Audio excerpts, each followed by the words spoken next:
యువతకు ఒక చిన్న కథ. ఇది చిన్న కథే కానీ తెలుసుకోదగింది ఎంతో ఉంది.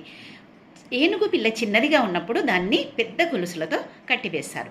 అది తనను తాను విడిపించుకోవడానికి ఎంతో ప్రయత్నిస్తుంది. ఇక తన బలం సరిపోదని అలాగే ఉండిపోతుంది. ఇక ప్రయత్నం కూడా చేయకుండా ఉండిపోతుంది. దాన్ని ఒక చిన్న తాడుతో కట్టిన, చివరికి పురికోసతో కట్టిన కూడా విడిపించుకునే ప్రయత్నం మాత్రం చేయకుండా ఉండిపోతుంది. తన బలం సరిపోదనే అనుకుంటుంది. అలాగే మనలో కూడా చాలామంది నా వల్ల కాదు, నేను చేయలేను, మేం పేదవాళ్ళము, ఇది చాలా కష్టము, ఇలాంటివన్నీ ఆ భయం అనే గొలుసులతో బంధించుకొని అలాగే ఉండిపోతారు. మీరు అనుకుంటే ఏదైనా సాధ్యమవుతుంది. గొప్ప శక్తివంతులు, ప్రజ్ఞావంతులు, తెలివితేటలు కలవారు ఆ గున్న ఏనుగుల భయం గుప్పెట్లో చిక్కిపోయి మీకు మీరే అభివృద్ధి నిరోధకులుగా